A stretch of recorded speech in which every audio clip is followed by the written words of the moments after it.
మా రఘు ఇప్పుడు జై తెలంగాణ పేపర్ పెడతా అన్నాడు. జై తెలంగాణ పేపర్ పెట్టాలన్నా, జై తెలంగాణ అని అనాలన్నా కూడా త్యాగం, ధైర్యం, నిజాయితీ ప్రతిక్షణం రఘు నీ జీవితంలో ఉండాలి. అది ఉన్నంతకాలం మేము మీతో ఉంటాం. జై తెలంగాణ పేపరే కాదు, పృథ్వన్న మన అందరం కలిసి జై తెలంగాణ పార్టీ కూడా పెట్టాల్సిన అవసరం ఏర్పడ్డది. ఎందుకంటే బీహార్ నుంచి బతకడానికి వచ్చిన పాస్పోర్ట్ బ్రోకరు తెలంగాణ సోయి లేనోడు. కేసీఆర్కి తెలంగాణ సోయి ఉంటే తెలంగాణ అమరవీరుల స్తూపం ముందు 1200 మంది పిల్లలు చనిపోతే వాళ్ళ అడ్రస్లు ఉండవు. 69లో 369 మందిని చంపిన కాసు బ్రహ్మానందరెడ్డి విగ్రహం 10 ఏళ్ళు ముఖ్యమంత్రిగా ఉన్న కేసీఆర్ మంత్రివర్గంలో ఉన్న వాళ్ళు ఎవడన్నా కాసు బ్రహ్మానందరెడ్డి విగ్రహం తీసేయమనే సోయి ఉందా? Shame shame KCR, we are shame on you. అదేవిధంగా టీఆర్ఎస్ పార్టీని బీఆర్ఎస్గా పాటిన బీహార్ బ్రోకర్కి తెలంగాణ సోయి లేదు.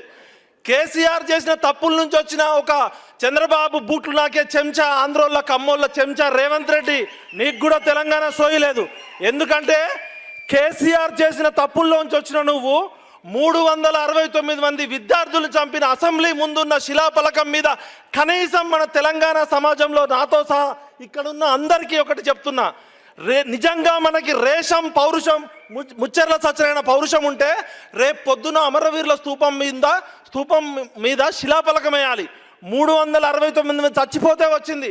ప్రపంచంలో ఎక్కడ ఇంతకన్నా సిగ్గుతప్పిన బతుకుండదు. ఎందుకంటే ఆ 369 చచ్చిపోకపోతే ఇవాళ తెలంగాణ లేదు. అలాంటి చచ్చిపోయిన అమరవీరులను గుర్తుంచుకొని తెలంగాణ సోయిలని ఈ బద్మాష్ బాడుకావు ఈ రాజకీయ నాయకులని చెప్పులతో కొట్టాలి.